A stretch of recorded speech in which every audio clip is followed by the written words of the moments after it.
tous, c'est Virginie, je suis ravie de vous retrouver pour une nouvelle vidéo devant mon sapin.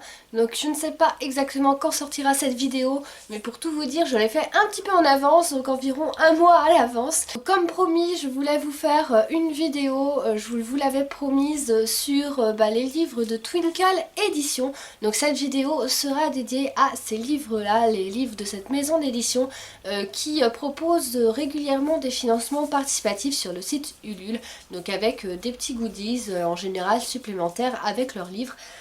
Et donc du coup je tenais à vous présenter toute ma collection parce que ce sont de très beaux livres vraiment à avoir dans sa bibliothèque et que je trouve vraiment très bien écrits. Donc je vais vous expliquer pourquoi.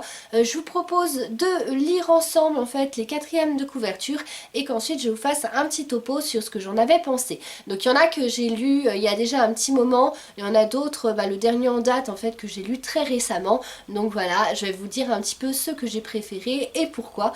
Ce sont des livres qui s'apparentent très bien aussi, d'où mon sapin aussi en fond, à la période des fêtes, la période de Noël. Donc je conseille aussi pour les gens qui ont envie un petit peu de se vider la tête et de faire des lectures vraiment très sympas avec toujours une petite touche de fantastique. Alors je suis désolée, j'espère que vous m'entendrez bien, mais en fait j'ai attrapé froid, donc du coup j'ai un petit peu la voix rauque, donc j'espère que ça sera compréhensible. Je ne vais pas vous faire attendre plus longtemps et on va commencer ensemble la découverte de ces beaux livres. Les voici, je vais essayer de vous les montrer comme je peux. Donc il y en a 7, il y en a un que je n'ai pas retrouvé mais que je vous montrerai parce qu'il est en photo aussi. À chaque fois en fait ils mettent un petit papier en fait avec tous leurs livres en photo. Donc je vous le montrerai, j'ai dû le ranger quelque part et je n'arrive pas à remettre la main dessus. Mais en tout cas voilà, donc normalement il y en a même 8 mais là je vous en présenterai 7 dont 6 très beaux livres. Donc ce sont des livres comme ça en fait à la couverture qui brille, la couverture reliée comme ça, vraiment super sympa. Donc ce sont tout le temps des beaux livres comme ça avec souvent ce signet aussi qui est dedans et permet de suivre la lecture. Donc voilà, je vais essayer de commencer de les classer un petit peu par thème en fait. Donc déjà on a celui-ci, alors je les ai tous lus sauf justement celui-là que je n'ai pas encore eu le temps de lire et que j'ai hâte de découvrir. Alors celui-ci je vous présente en premier parce que du coup il ne fait pas partie en fait des beaux livres reliés et il était en fait dans une campagne de financement participatif mais en plus en fait d'un autre livre parce que sinon voilà ils n'ont pas fait de campagne en fait dédiée, c'était un livre qui était déjà existant avant en fait qu'ils lancent leur projet sur Ulule. Donc souvent on retrouve les deux mêmes auteurs, je crois, je voudrais pas dire de bêtises mais je crois qu'en fait c'est le couple qui tient la petite maison d'édition qui est une maison d'édition familiale donc qui s'auto-édite et donc il y a Laetitia Arnoux en tout cas qui revient très très souvent comme auteur et puis il y a Jérémy Angelo. Donc c'est souvent en fait les deux auteurs principaux dont vous pouvez découvrir en fait les livres à Twinkle Édition. Donc vous avez Solstice de Laetitia Arnoux, donc ça se présente comme ceci, donc déjà c'est un beau livre quand même, au toucher doux. Et donc je vais vous lire la quatrième de couverture. Je ne pourrai pas vous donner mon avis sur celui-ci malheureusement, comme je vous le dis, voilà, j'ai hâte de le découvrir mais je ne l'ai pas encore lu. Une révolte, une malédiction, une jeune femme prête à tout pour gagner sa liberté. Au royaume d'Aru, la colère monte, profitant du soulèvement d'un peuple avide de liberté et d'égalité, un mouvement anti-aristocrate contraint la princesse Gemma à quitter le château de Montange. Abandonnée des siens et livrée à son sort, la jeune femme prend pleinement conscience de l'avenir qui l'attend. Elle ne peut pas passer le reste de sa vie dans un endroit sordide avec pour seule compagnie celle d'un homme aux mœurs abominables. Elle ne veut pas davantage rester cachée à cause des révolutionnaires ou d'un terrible secret. La malédiction qui s'éveille à chaque solstice, sa plus grande faiblesse, doit la rendre plus forte. Comme les insurgés, Gemma rêve de liberté. Guidée par ce souhait galvanisé par une nuit d'émeute, elle va fuir une destinée qu'elle n'a pas choisie. De Montange à Villarval, en passant par les rues sombres de Fleurmont, la voilà prête à changer d'apparence, à se mêler au peuple qu'elle comprend mieux que quiconque, ou encore à suivre cet étranger aux yeux couleur de pierre qui l'agace autant qu'il la fascine. Donc voilà, ça a l'air d'être un livre comme souvent en fait ce qu'ils font. Ce sont souvent des livres en fait, des romances quoi, un peu à l'eau de rose. Il y a souvent une touche un petit peu de style victorien dedans, ce que j'apprécie beaucoup personnellement. Et puis il y a toujours souvent aussi dans leurs livres une touche de magie, il y a beaucoup de poésie aussi. Alors je vous cache pas que mes livres favoris, même si j'aime beaucoup aussi ceux de Jérémy Angelo, franchement je trouve que les deux auteurs ont une plume vraiment très bien. Après il y a un petit quelque chose, personnellement voilà, je trouve en plus dans celle de Laetitia Arnoux, une petite touche de justement de poésie, enfin ces petites choses en fait qui me fait en fait adorer encore plus ces livres à elle. Donc ce sont vraiment mes livres favoris, ceux qui sont écrits par cet auteur.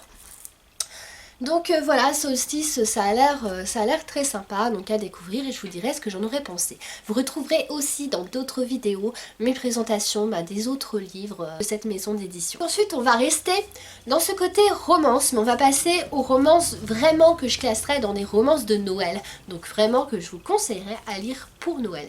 Donc vous avez déjà Stories from Snowdonia. Ça se présente comme ça et il a un joli jaspage bleu, donc un super beau livre aussi. Alors il y a souvent là, comme vous voyez, des petites choses avec, donc comme je vous le disais, des petits goodies qui sont rajoutés.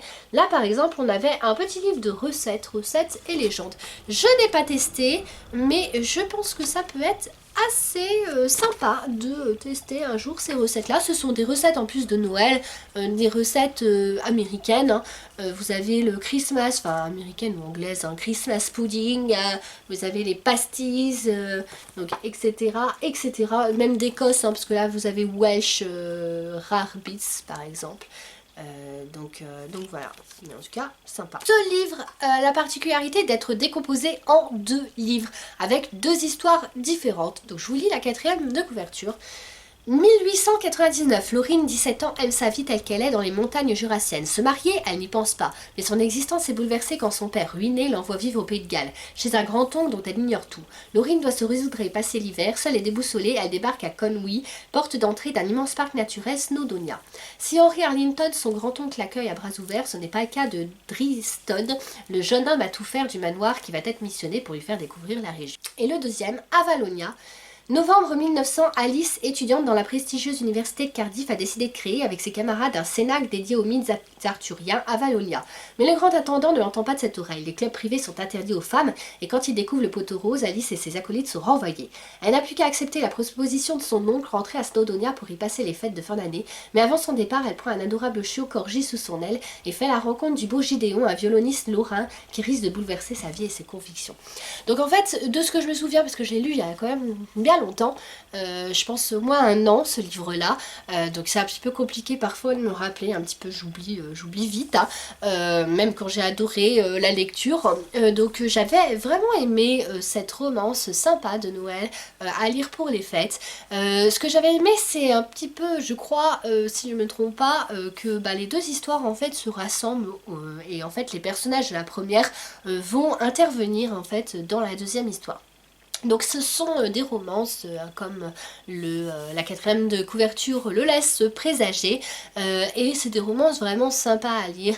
Donc si vous aimez ça, si vous aimez les romances un petit peu de Noël, donc n'hésitez pas à foncer. Donc pour continuer sur les romances, vous avez ce livre-là, 25 Faubourg des Étoiles. Donc également de Laetitia Arnoux. Celui-ci, je ne vous l'avais pas dit, par contre était de Jérémy Angelo. Donc j'ai forcément une préférence, comme je vous disais quand même, pour celui-là. Je vais vous le dire sans résumé et ensuite je vais vous expliquer pourquoi. Paris, ses lumières, ses rues intemporelles qui se parent de magie sous les flocons. La fin de l'automne marque un tournant dans la vie d'Avril Renard. Fraîchement débarquée de sa campagne périgourdine pour gérer le triplex que sa grand-tante lui a légué près de Montmartre, la jeune femme a décidé de rouvrir les portes du Faubourg des Étoiles, la boutique désuète qui faisait partie de l'héritage. Tout est prêt excepté une couronne de Noël récalcitrante. Déjà Avril imagine un tas d'articles cosy à mettre en vente, dont la collection de bougies parfumées qu'elle réalise elle-même. Elle se sent galvanisée par l'approche des fêtes et par les encouragements de sa locataire et amie, la pétillante québécoise Violette Pelletier. Toutefois, une savoureuse pâtisserie à parfum de noisette et des flocons de neige vont entraîner une série de quiproquos et pousser devant Francoeur et Auguste Fontaine, 2 mystérieux hommes d'affaires, à entrer dans le petit commerce d'Avril. Dès lors, le Faubourg des Étoiles va devenir le théâtre de rencontres des facéties canines d'un Shiba nommé Sherwood, de chants de Noël, des créations d'Avril et d'un tourbillon d'émotions. Et si vous passiez le mois de décembre à Paris? Donc ce livre-là, Pour ceux qui aiment la romance, il a tout pour plaire, voilà. Ceux qui aiment, voilà, surtout en plus la romance de Noël, je préciserai même, ceux qui aiment les films de Noël, parce que je trouve que ce livre est un vrai film de Noël, voilà. Il est très bien écrit, il y a, comme je vous le disais, en fait, cette poésie dans les mots de Laetitia Arnoux que je trouve vraiment très plaisante. Et donc on suit Avril, on va s'attacher à elle, parce qu'au début son commerce ne marche pas du tout, et puis elle va persévérer, elle va tout faire, elle vend des bougies. Alors là c'est ce qui est super aussi, c'est qu'on a tout un tas en fait de saveurs, on s'imagine en fait sentir toutes ces bougies là qui sentent super bon et qui sont très originales avec des parfums vraiment incroyables. Et donc du coup voilà, je trouve qu'on rentre vraiment dans l'histoire, on est vraiment projeté en fait dans la vie d'Avril, et puis forcément elle va faire la connaissance de deux hommes d'affaires comme l'indique le résumé, qui vont s'intéresser à son commerce pour des raisons très différentes l'un et l'autre, mais en tout cas voilà, c'est une romance vraiment très sympa. C'est très cocooning en fait, donc je pense que c'est le genre de livre en fait à lire au coin du feu sous un plaid avec une tasse de thé, de café, de ce que vous voulez, un chocolat chaud, voilà. Donc il s'y prête très bien ce livre là. Et ensuite le dernier vraiment pure romance, parce que les autres vous verrez un petit peu, on s'écarte un petit peu, voilà. C'est le dernier que j'ai lu, donc que j'ai lu il y a quelques semaines seulement. Donc c'est leur dernière campagne de financement participatif. C'est un Noël à Breakhill Castle qui se présente comme ça, qui est très beau aussi à chaque fois. Les illustrations, je ne crois pas me tromper en disant que ce sont celles en plus de l'auteur, enfin de Laetitia Arnoux, et elle se débrouille vraiment très bien, je trouve ça de toute beauté. Souvent aussi, je ne l'ai pas reprécisé, j'ai précisé dans d'autres vidéos pour ceux qui suivent ma chaîne, les chapitres en fait, comme ce sont des beaux livres, ils sont illustrés aussi, comme ceci par exemple. Donc je trouve que ça apporte aussi un petit quelque chose en plus au livre, ça en fait un beau livre en fait à avoir aussi dans sa bibliothèque. Donc je vous lis le résumé et je vais vous dire aussi ce que j'en ai pensé. Les Noëls se tissent dans les moments précieux, ils sont aussi évanescents que les esprits et aussi ardents que les flammes qui dansent dans l'âtre de la cheminée. Hertfordshire, décembre 1843. Alva Moonfield s'apprête à passer les 12 jours de Noël dans le château de Solfallow, un jeune lord renfermé à la réputation douteuse que l'on dit adepte des sciences occultes. Malgré la rumeur et les mises en garde, Alva a bien décidé à profiter de ce séjour chez lui pour le convaincre de soutenir et financer son projet de réhabilitation des quartiers pauvres de Londres. Elle ignore toutefois que c'est son propre destin qu'elle risque de changer au cours d'un Noël envoûtant à Breakhill Castle. Ce merveilleux conte romantique vous emportera dans un tourbillon de flocons et d'émotions, avec tout le mystère, l'élégance et le charme intemporel des Noëls victoriens. Donc voilà, le résumé était très prometteur comme je vous l'avais dit, et donc je l'ai lu et je confirme que j'ai beaucoup aimé encore une fois.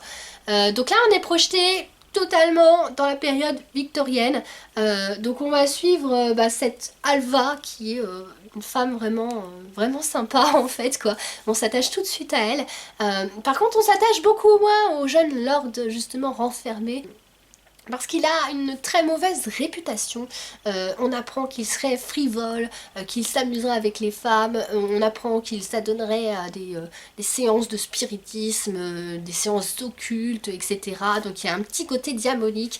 Je trouve que ce livre, il va condenser plusieurs univers. En le lisant, j'ai pensé à plusieurs livres de la littérature. J'ai pensé à Janer un petit peu. Je trouve qu'on a des côtés un petit peu Janer dans ce livre. J'ai pensé aussi, même si je ne l'ai pas lu, mais en fait il y a beaucoup de références aussi qui sont données au chant de Noël de Charles Dickens. Donc il y a beaucoup, en fait, c'est très lié en fait à ça aussi, à cet univers-là. Je pensais aussi à, pour ceux qui connaissent, l'histoire aussi du Petit Lord de Fauntleroy. Moi j'avais vu le film en fait, j'adore le film.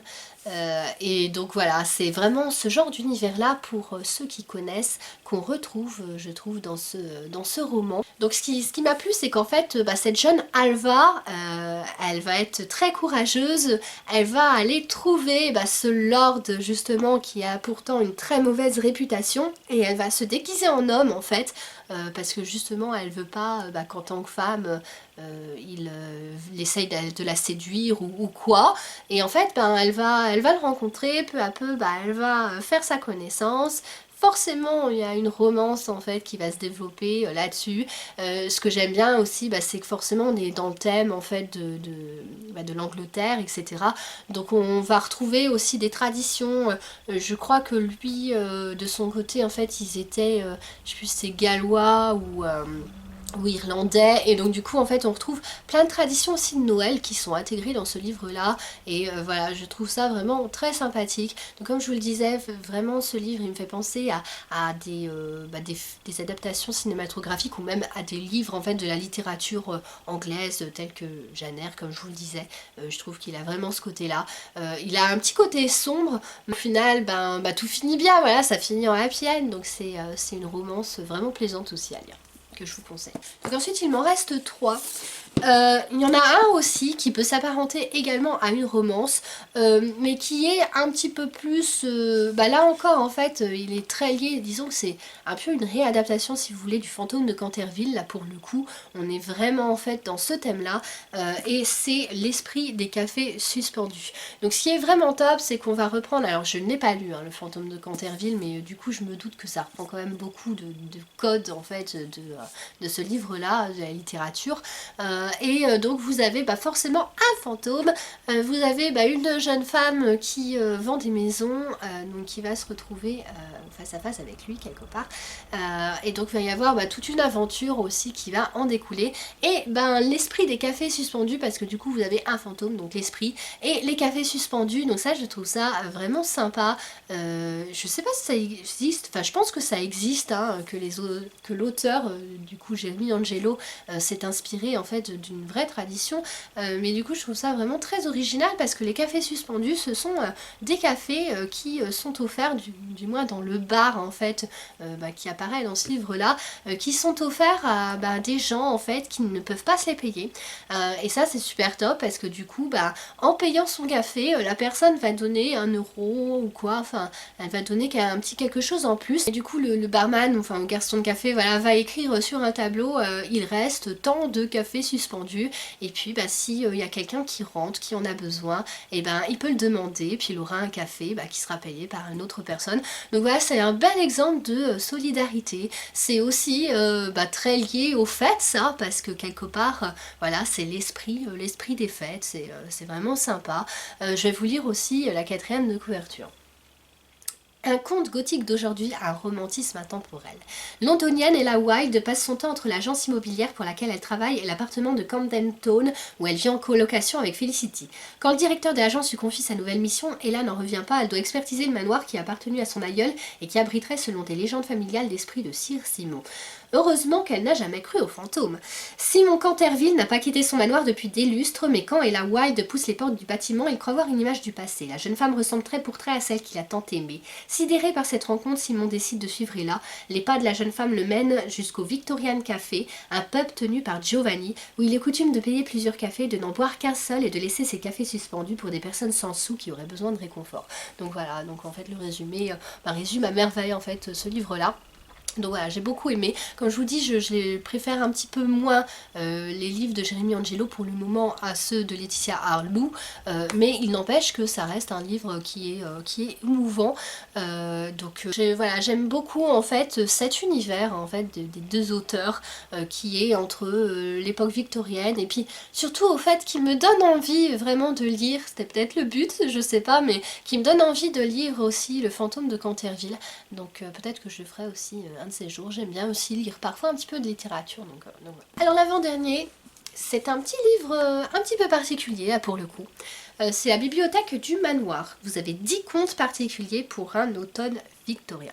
Donc ces livres-là, c'est des livres à lire en automne et en hiver. Hein. Bon, pas que bien sûr, hein, mais je veux dire, voilà, ils s'apparentent vraiment à cette époque de l'année. Je vais vous lire encore le résumé et puis je vous dirai ce que j'en aurais pensé. Entrez dans la bibliothèque du manoir. Elle regorge de récits d'un autre temps, d'un autre lieu, d'un autre monde. Les histoires envoûtantes, oniriques, empreintes de mystère ou de mélancolie, parfois décalées, tantôt à l'humour sombre ou à l'émotion palpable, des histoires étranges, fascinantes et toujours particulières. Donc vous avez des contes de 1, 2, 3, 4, 5, 6, 7, 8, de 10 personnes, voilà. J'avais lu il y a quelques mois, j'avais bien sûr, bon, c'est souvent le cas en fait quand vous lisez des contes, enfin des histoires courtes, des nouvelles en fait comme ça, souvent forcément vous en préférez d'autres à certaines. Donc là c'était le cas aussi. Ce que j'avais trouvé vraiment super top, c'est que là vous avez un petit journal en fait. Et ça fait comme les journaux de l'époque. Il pourrait presque en fait être vieilli parce qu'il apparaît neuf en fait comme ça sur page blanche. Un petit peu vieilli en fait, ça donnerait encore plus le ton voilà, de quelque chose d'ancien, etc. Donc voilà, je trouve ça vraiment sympa, vraiment bien fait ce petit journal là. Et puis comme souvent aussi, donc vous avez des marque-pages que je vous montre pas, mais voilà. Et puis vous avez des petits tickets là en fait, vous en avez de temps en temps dans leur livre, donc c'est sympa aussi. Vous avez l'impression de prendre le train et d'être vraiment projeté dans l'histoire encore plus. Donc ce qui est aussi sympathique, c'est que entre chaque chapitre, donc entre chaque histoire, chaque conte, vous avez la bibliothèque. Donc une voix off entre guillemets qui va raconter comme si en fait c'était elle qui avait un public et puis qui racontait chacun de ces contes là. Vous aviez je crois des histoires en rapport avec des poupées mécaniques, des choses un petit peu comme ça, donc des contes vraiment sympathiques. Ça me fait un peu penser là pour le coup à Willy Wonka. Voilà, c'est l'impression que j'en ai eu, c'est un petit peu un univers comme ça un petit peu fou parfois. Très fantastique, voilà, fantastique à souhait. Donc un livre plus fantasy, là pour le coup on n'est pas dans la romance mais on est vraiment dans le fantastique, un petit peu légende urbaine même, donc voilà, j'avais beaucoup aimé aussi ce livre là, même si j'avais préféré, comme je vous disais, certains contes à d'autres. Et ensuite le dernier que je vous propose, alors là il est très différent des autres et il est écrit aussi par deux autres personnes, donc Otavia Conteville et Amaury Château-Renard. Donc ce sont des auteurs différents et du coup ce livre je trouve est différent des autres. J'aime un peu moins, voilà. Là on est plus sur de la fable, voilà. Donc on va suivre des animaux qui vont s'exprimer, qui vont parler dans ce livre là. Il a peut-être un petit côté plus jeunesse. Peut-être que c'est pour ça que j'aime un petit peu moins. Et pourtant c'est quand même un récit qui est captivant et puis qui est émouvant. Ça aussi c'est important de le souligner. Donc il est très beau aussi comme livre.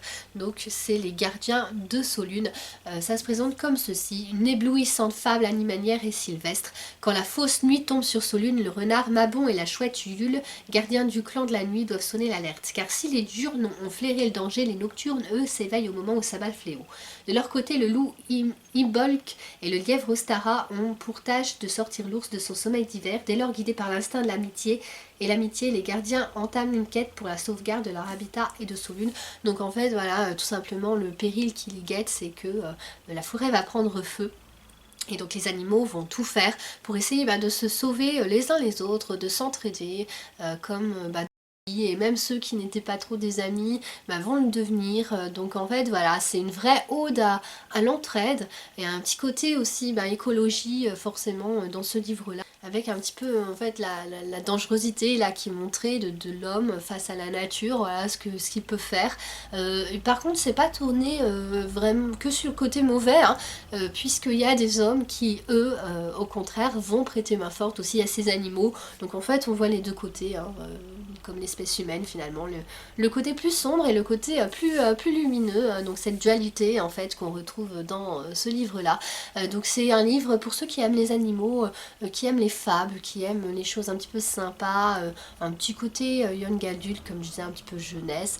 Donc je vous conseille la lecture de ce livre. Comme je dis, m'a un petit peu moins emballé, même si ça reste très bien écrit et voilà, c'est juste c'est juste par goût en fait personnel que voilà, j'ai une préférence un petit peu pour les autres qui sont plus époque victorienne, plus romantique, plus avec une touche de magie, voilà. Et le dernier donc que je n'ai pas réussi malheureusement à retrouver pour cette vidéo, je sais pas si vous verrez bien, c'est celui-ci là. En fait, donc là où réside l'hiver. Il s'apparente aussi, je trouve qu'il ça pourrait presque être écrit par, et pourtant c'est pas les mêmes auteurs, mais c'est Laetitia Arnoux aussi qui a fait là où réside l'hiver. Mais je trouve qu'il y a des côtés en fait de ce livre là qui se retrouvent dans l'autre. ou vice versa, enfin voilà. Je trouve que ça pourrait presque en fait ce livre-là être une suite, voilà, parce qu'on est aussi sur des animaux. Alors par contre là, j'ai adoré Là où réside l'hiver. J'ai trouvé que c'était peut-être le livre même le plus poétique écrit par Laetitia Arnoux comparé à tous les autres aussi que je viens de vous présenter. Voilà, je trouve ça émouvant, j'ai pas pu retenir ma petite larme parce que c'est une vraie aventure, comme je vous disais, avec des animaux. Et puis surtout on parle de Jack Frost, donc Jack Frost qui emmène l'hiver, qui est vraiment la personnification de l'hiver. Donc c'est ce que j'apprécie aussi dans tous ces livres là, c'est qu'en fait on retrouve les traditions, des coutumes oubliées, des petites choses comme ça qu'on connaît pas forcément, et je trouve vraiment ça très intéressant. Et puis c'est encore dans le thème de Noël, donc j'essaierai aussi de vous refaire peut-être une sélection de Noël avec d'autres livres sympathiques. Je verrai ça si je peux vous faire ça. Et donc je ne résiste pas bien à vous donner quelques titres de films de Noël pour ceux que ça pourrait intéresser, qui moi m'ont particulièrement soit touché, soit marqué, ou que j'ai trouvé vraiment sympathique. Alors bien sûr on pourrait en rajouter plein d'autres, mais c'est vraiment voilà, ma sélection personnelle des films que je vous conseille aussi de regarder pour les fêtes. Après vous me direz, n'hésitez pas si vous avez la chance de pouvoir les trouver et de pouvoir les regarder. Il y en a certains qui se trouvent en replay, il y en a d'autres qui doivent se trouver par internet, donc voilà, il faut vraiment essayer de fouiller. Donc j'espère en tout cas que vous les retrouverez si vous souhaitez les regarder, et n'hésitez pas à me dire ce que vous en aurez pensé, ce que vous avez préféré à d'autres. Donc en tout cas voici ma sélection. Le premier film de Noël que je vous conseille vivement, pour ceux en plus qui aiment Grease, c'est avec l'actrice principale Olivia Newton-John. Vous les avez peut-être déjà vus en fait, les films que je vous présenterai, mais en tout cas voilà, je trouve vraiment sympa. C'est La romance de Noël qui est sortie en 94, donc ça se présente voilà comme ça. Et ce qui est super top, donc je trouve vraiment drôle aussi ce film là, c'est que vous avez Olivia Newton-John qui a ses deux petites filles, donc qui vit seule dans un chalet, je crois qu'elle avait hérité de son mari qui est mort. On va voir en fait cet homme qui est je pense un petit peu banquier en fait, qui va venir alors qu'il neige vraiment beaucoup, il va venir chez elle et puis il va lui dire qu'elle va être en fait expulsée de sa maison, donc c'est une sorte d'huissier un petit peu quoi, et puis du coup un peu sans état d'âme, et donc elle va forcément un peu lui en vouloir, donc ça va un peu mal débuter entre eux, et puis finalement il va rester coincé chez elle, puisqu'il va s'embourber en fait dans la neige, et puis il va se taper la tête aussi, donc en gros elle va prendre soin un petit peu de lui. Quand il va se réveiller, forcément au début ça va pas très bien se passer, parce que il trouve en fait que s'il est dans cette situation, c'est de sa faute, etc. Donc voilà, et en fait ça va finir en belle romance de Noël. Donc j'aime beaucoup ce film qui je trouve apporte un vent vraiment de fraîcheur, et j'aime bien l'histoire, je la trouve vraiment sympa, donc je vous le conseille, c'est le premier film que je vous conseille. Le deuxième film que je vous conseille vivement, c'est Le temps d'un Noël, Journey Back to Christmas. C'est un film Hallmark. Souvent les films Hallmark sont vraiment très bien faits, sont vraiment top. Là c'est un film que j'adore, ça fait partie de mes films préférés de Noël. Ça se présente comme ceci, et en fait vous avez la jeune femme là, personnage principal en fait, qui vit en fait dans les années 40. Et puis il y a ce soir là où en fait donc déjà on voit que son mari est parti à la guerre, elle ne sait pas si elle va le retrouver ou non, et puis il y a cette comète qui va passer, et puis elle va se trouver parachutée plusieurs années, dans les années je sais pas 2010 peut-être par là au moins, donc en fait compte, voilà, dans nos années on va dire, donc elle ne connaît rien puisqu'elle débarque totalement d'une autre époque, et puis voilà, elle va être un petit peu recueillie par une famille, au début c'est un policier en fait qui va la trouver, et puis qui va la trouver un peu bizarre, parce qu'elle est totalement déroutée, elle a aucun papier, ses papiers si, mais datent de l'époque, et donc il y a toute une histoire comme ça, et c'est vraiment un film magnifique, de toute beauté, vraiment émouvant aussi. Donc je vous conseille, si vous aimez aussi un petit peu les histoires de remonter le temps ou le contraire en fait, de voyage dans le temps plutôt. Et puis avec un petit peu de romance aussi forcément là-dessus. Donc voilà, c'est un film très bien que je vous conseille. Alors ensuite, je vais faire un parallèle entre deux films totalement différents, à l'opposé. Il y en a un qui est très triste et il y en a un qui est très drôle. Ce ne sont pas des films par contre romantiques, là pour le coup, ce sont des films de Noël quand même. Mais du coup je trouve qu'ils ont aussi leur place parmi mon top en fait, le top que je vous fais. Et puis ça peut peut-être pas plaire à tout le monde parce que voilà, il y en a un comme je vous dis qui est vraiment très très triste. Donc faut pas être déprimé non plus, enfin voilà. Puis mais par contre il fait très fête quand même et on pleure en le voyant. Enfin je pense qu'on peut pas rester insensible en le voyant. Et l'autre que je vais vous présenter déjà en premier, lui par contre il est loufoque, je trouve qu'il a un petit côté aussi Maman j'ai raté l'avion, voilà, qui d'ailleurs Maman j'ai raté l'avion aurait sa place aussi dans mon top parce que c'est vraiment un film de Noël qui est très connu, qui est très célèbre, que moi je trouve sympa. Bon, un petit peu jeune c'est sûr maintenant, je le préférais quand j'étais plus jeune, mais que je trouve quand même qu'il a pas trop vieilli quand même ce film là, donc voilà. Mais donc du coup ce film que je voulais vous présenter c'est J'ai vu maman embrasser le Père Noël, donc I saw Mommy kissing Santa Claus. Donc ça se présente comme ceci. Il est passé souvent à la télé, enfin ils passent tous souvent à la télé en période de fête. Donc là vous avez en fait un petit garçon qui va tomber sur le Père Noël qui est en train d'embrasser sa maman. Donc là du coup qu'est-ce qu'il va se mettre en tête? Il va se mettre en tête que sa maman elle trompe son papa avec le Père Noël, donc ça va pas du tout. Donc du coup il faut qu'il fasse payer au Père Noël d'avoir embrassé sa mère. Donc du coup dès qu'il va voir un Père Noël en fait il va essayer de lui faire les pires crasses possibles. Donc c'est là où ça devient vraiment très très drôle, où on en arrive où il est en train d'essayer de faire n'importe quoi en fait dans un magasin où le Père Noël va être projeté dans des cadeaux complètement envoyés par terre, etc. Et où il va se mettre en tête surtout de piéger sa maison. Donc c'est là aussi où il y a un petit parallèle avec Maman j'ai raté l'avion, je trouve, sur ce point là. Et donc il va essayer de piéger sa maison pour prendre le Père Noël, voilà, pour essayer de l'empêcher de venir lui apporter les cadeaux, parce que du coup il veut pas qu'il voit sa maman, et puis voilà. Donc c'est un film vraiment loufoque, vraiment très très sympa, très drôle, voilà, pour passer une bonne soirée, que je conseille aussi. Autre film qui par contre est très très triste, c'est The Christmas Shoes, donc les chaussures de Noël littéralement. Donc ça se présente comme ceci. Je vais pas résister à vous faire écouter un petit peu la chanson que je trouve magnifique. En fait, dès que j'entends cette chanson, je pleure. Voilà, c'est comme ça. Parce qu'en plus, sachant l'histoire du film, forcément, je peux pas m'en empêcher. C'est un petit garçon en fait qui, le temps justement à l'approche de Noël, il va découvrir que sa maman, elle est très malade. Je crois qu'elle a un cancer en fait, la dame. Et donc du coup forcément son état va se dégrader de plus en plus, donc elle va rester alitée pour les fêtes. Et lui il a repéré en fait des chaussures vraiment magnifiques, des chaussures vraiment de Noël, et en plus elle lui avait dit qu'à l'époque elle adorait danser, enfin tout ça. Donc il se dit en fait c'est un cadeau que je veux lui offrir, et il sait qu'il n'y a plus d'espoir en fait pour elle, quoi, que voilà ça sera peut-être son dernier cadeau juste avant qu'elle meure. Et donc du coup il va se rendre dans un magasin, sauf qu'il n'a pas de quoi payer, et je crois bien que c'est ça en fait l'histoire. Et donc du coup il y a cet homme là qui est un peu, je crois, homme d'affaires ou je sais plus, qui lui en fait avait un petit peu horreur de Noël, il avait perdu un petit peu l'esprit de Noël pour sa part.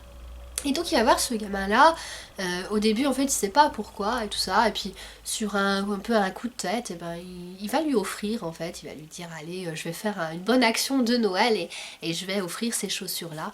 Et puis après forcément il va découvrir en fin de compte que pour qui étaient ces chaussures.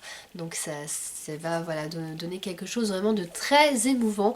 Et la chanson en fait elle-même, elle reprend en fait des parties du script du film, et avec le garçon qui dit Sir, I want to buy these shoes for my mama please. Donc monsieur, je voudrais acheter ces chaussures pour ma maman s'il vous plaît. Et Daddy said there's no more time, quelque chose comme ça. Donc en fait, papa dit qu'elle a plus beaucoup de temps et je veux que maman soit belle pour qu'elle puisse rencontrer Jésus ce soir. En fait, c'est ça vraiment la transcription des paroles. Donc c'est quelque chose de très fort, de très émouvant.